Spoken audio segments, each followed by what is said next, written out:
Bismillahir Rahmanir Rahim. Salatu wassalamu ala Sayyidina Muhammad wa ala alihi wa sahbihi ajma'in. Allahumma allimna ma yanfa'una wa anfa'na bima 'allamtana wa zidna ilma. My name is Safaa Zarzour.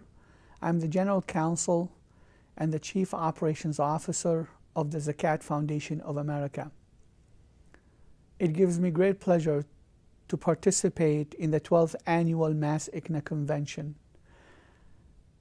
It is such a wonderful opportunity to meet with fellow Muslims and with people of other faiths, to learn, to have fellowship, to meet old friends and new ones. And in those days, we have learned a lot, and I wanted to share with you some of what I've learned, not only during this weekend, but also over my life and work as an activist and a community member here in the United States. Allah subhanahu wa ta'ala in the Quran and His Prophet sallallahu alaihi wasallam in the Hadith have emphasized to us the fact that Islam is a practical, proactive, positive religion meant to be lived by people wherever they are. Islam is not a set of teachings that are meant to be taken into isolation, into a monastery or into a mountain where someone can isolate themselves from the world and live their religion. Rather, it is a set of beliefs that was sent and meant to be practiced by people wherever they are, in whatever communities they live in whatever time and place they are. And as a result, we are asked, we are encouraged, in fact, by the Quran and by the Prophet ﷺ to constantly be a part of the community that we live in, of the society we live in. And we are challenged actually by both the Quran and the Sunnah to be positive, proactive, to be a source of good wherever we are, in whatever situation we are entrusted to. And so when you look at the Quran, Allah subhanahu wa ta'ala says, وَابْتَغِ فِي مَا آتَاكَ اللَّهُ الدَّارَ الْآخِرَةَ وَلَا تَنْسَ نَصِيبَكَ مِنَ الدُّنْيَا وَأَحْسِنْ كَمَا أَحْسَنَ اللَّهُ إِلَيْكَ. Seek with what Allah has given you the hereafter. And that's what a lot of people think the purpose of religion is. And in reality, ultimately it is. However, Allah, as if to remind us that we live in this world, in this physical world with people around us, He says, وَلَا تَنْسَ نَصِيبَكَ مِنَ الدُّنْيا. Don't forget your share of this life. And then He says, وَأَحْسِنْ كَمَا أَحْسَنَ اللَّهُ إِلَيْكَ. And be good the same way Allah has been good to you. And of course, to be good automatically implies to be good to others, to be good to people around you, to be good to humanity around you, but also to be good even to the environment around you. And when you look at the Prophet ﷺ, his ahadith are replete with instructions and directives for us to be always on the giving end in our communities, not on the receiving end. And so, for example, one of the ahadith that have touched my heart and that truly teach me the essence of what Islam is the hadith of the Prophet ﷺ that says, فُطِرَتِ النُّفُوسُ عَلَى حُبِّ مَنْ أَحْسَنَ إِلَيْهَا. That Allah has imprinted the soul of a human being to love that or the person who is good to it. So a person may not like you, may not like your color, may not like your national origin, may not like your thinking, your religion, but once they interact with you and you do a good deed towards them, a good action towards them, Allah subhanahu wa ta'ala says that that person is going to be inclined to like you, inclined to accept you, because now you have done them good. And so we are encouraged to constantly do that. And even when we do not have a reason to believe that that good is going to bring us any benefit, even if it is the Day of Judgment, as the Prophet ﷺ have told us in one hadith, that إِذَا كَانَتْ يَوْمُ الْقِيَامَةِ وَفِي يَدِ أَحَدِكُمْ فَسِيلَةً فَلْيَغْرِسْهَا. That if it is the Day of Judgment, The earth is crumbling around us. The world is being, is being destroyed. He said, if you have a seedling, if you have a small plant, and you are about to plant it in the ground, and the earth around you is erupting and falling apart, he said, go ahead and plant it. So we are asked not only to be good to others, and we are not only told that this is the way, the fastest way to the heart of people, but also we are told, do it even if you do not think there's a result from it. Do it even if you do not think there's a benefit from it.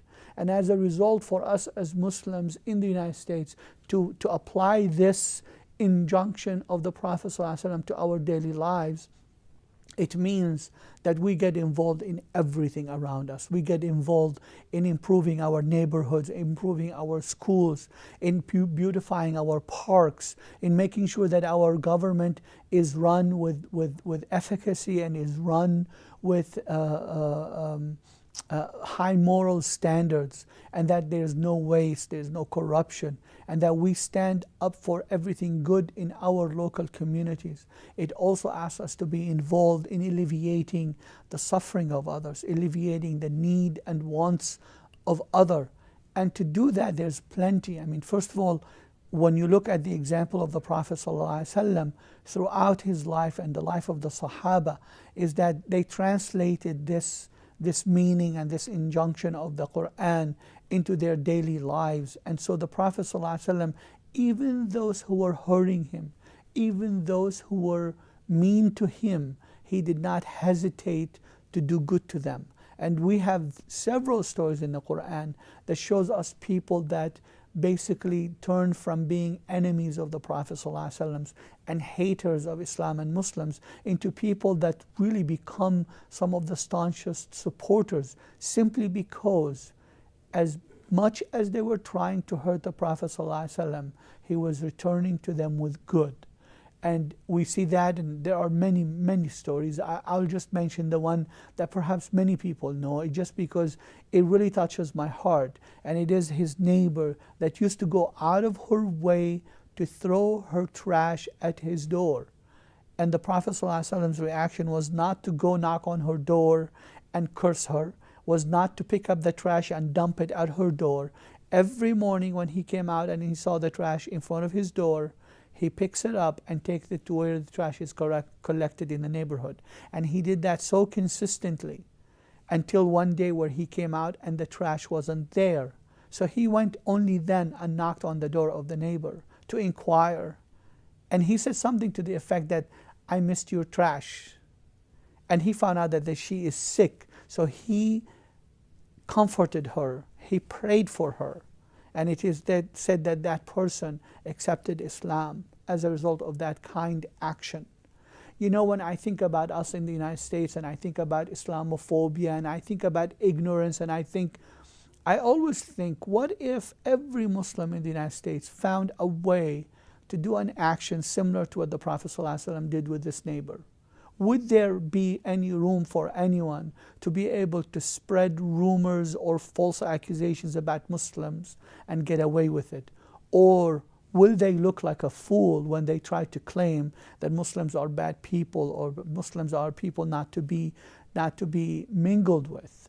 You know, one time I was with my wife in the supermarket, and after we checked out and finished, we went to the car and we were putting stuff into our trunk, the trunk of the car, and we realized that there was an over-the-counter medication that was outside of the bags. So we reviewed our receipt and we found out that we did not pay for that medication. It has fallen out of the cart and was never checked. So my wife and I put the stuff back, took the cart back to where it belongs. We went back into the cashier and we said, we did not pay for this.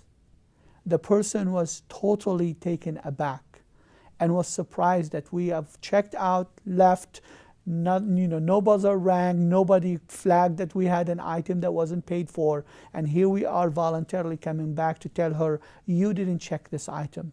And the person appreciated that we came back. My wife wears a scarf. She is unmistakably Muslim. I can tell you this, that from the reaction of that cashier and the way she treated us, that lady in particular and there are other examples from other Muslims, will never perhaps again be told that Muslims are bad people and take it for granted. She will immediately recall that, you know what, the Muslims I know are different. And the same is for every encounter we have with other people, with our neighbors, with people around us. If we are to become mindful as Muslims of our environment and the need to just live up to our religion, not pretend, not show off, not do something that is not, natural to us, rather just live up to our religion and its instruction in our encounters and daily lives with people, that if we are to do that, you will see the difference. It will not require a lot of marketing campaigns, nor a lot of gimmicks. It will require genuine interaction, genuine mixing with people, living their lives, living their problems, helping them, supporting them. My work with the Zakah Foundation of America gives me great pleasure, because not only it gives me the normal opportunities to do so, but it gives me even more opportunities than the average person to see the smile on the faces of people, to be able to help people. We have a few programs that we do around the city of Chicago, and that's where our headquarters is. We do every beginning of school year, we do a program where we distribute backpacks and we distribute school supplies for the year. And the look on the faces of children who would not have otherwise had a new bag for the year, new beautiful shiny bag, or wouldn't have the supplies, when we give them that stuff, and when they know it is from their Muslim neighbors in Chicago, the goodwill that is generated. But even beyond that and above that, the sheer good feelings that you get, that you are being a positive, productive part of society. In Chicago, we started a tradition a few years back where during Eid al-Adha, part of the Adahi is packed, and then there's a stamp on it that says a gift from your Muslim neighbor, and we distribute few hundred pounds of meat around the city, or perhaps few thousand pounds. And I can tell you that I personally have had people, when they know that I'm a Muslim, mentioning that program to me and telling me that that's such a beautiful thing. And it's a very small thing. It is a very small thing. So I encourage you and urge you, as you conclude this beautiful gathering, and as you are recharged and you are more committed to living a better life, to living a more upright life, to being part of your, in touch more with your religion and with Islam, to try to live Islam outside of yourself. Try to make sure that your neighbor get touched with Islam and its teachings and its beauty with your actions, through your actions. Make sure that you get involved in the problems that your neighborhood faces, and that you are part of the solution, whether in your school or whether in your library or park district, or whatever other opportunity you have. And with that, I truly believe that the benefits are absolutely unimaginable, starting with you feeling good about yourselves. Even before that, starting with Allah subhanahu wa ta'ala being pleased with you. Second, the Prophet ﷺ, you living up to the example, living his sunnah and living up to the example that he set for us. But then the pure good feeling that you have inside, but then the goodwill that is generated, that, as I said, outweighs and outdoes any kind of marketing campaigns or public relations campaigns to improve our lot and our condition, and as well as our relations with people around us. And it really would give a new meaning to Islam.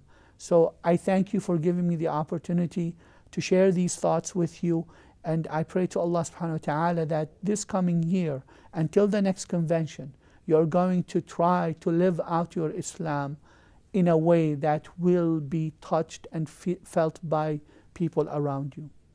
Jazakumullah khair. Thank you so much. Assalamu alaikum wa rahmatullahi wa barakatuh.